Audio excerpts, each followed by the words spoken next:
Hey, I'm back with another revamp on one of my favourite wigs. I really love this wig, A, because of the colours and obviously without having to dye my hair and the fact that I can then change the colour when I like. But again, with this one, this is just your normal adjustment fitted wig, as you can see it in the back here. There we go. And what we're going to do, using 3/4 Swiss, there we go, got this on Amazon. It's actually the perfect size for what I want. All I've done is I've cut 2 strips like this, and we're going to attach this to the front of the wig to give me a little bit more confidence when I'm wearing it. So I'm going to pop that on. I'm going to do one with you. I'm going to just attach one with you very quickly, or as fast as I can sew. You don't have to be a great sewer. You can just take your time with it. And it's just a really good way of saving an old wig that I really like. I have actually washed and straightened this. It was curly, but it did end up far too knotty for my liking, so I did take the curls out of it. But as you can see, with a lovely wash and a spruce, and looking very, very flowy.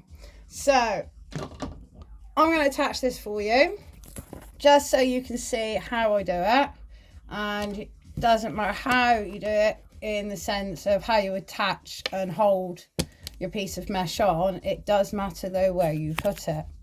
So guys, let's get some pins out. I'm going to tack it first.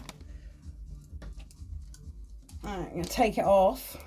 Yes, I am using a clamp from my studio because I find it's the best thing and holds them on in place.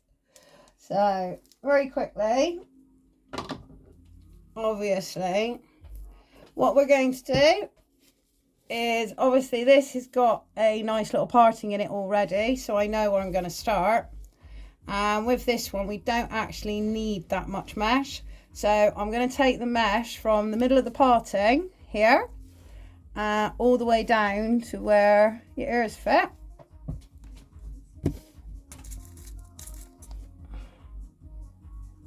Right. Just going to tack this so I can actually see where I'm going. Right, that's it.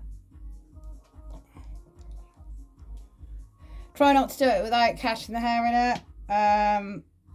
I have done that. I've sewn the hair into the mesh.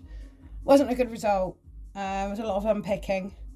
So do try to be a little bit on the careful side. Again, as I'm lucky, this has already got a natural parting.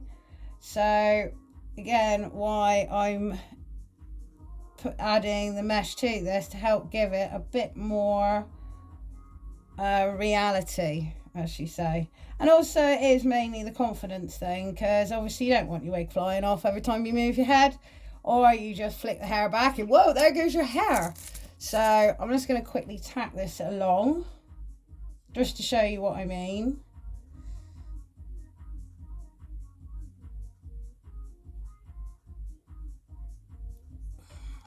There we go.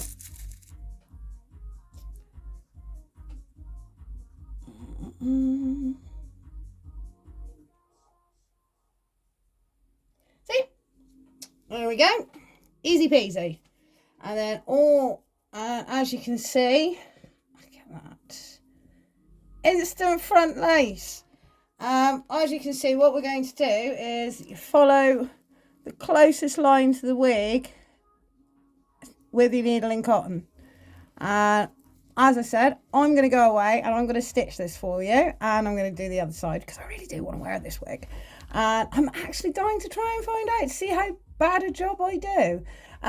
This is again just a quick fix, 3/4 length.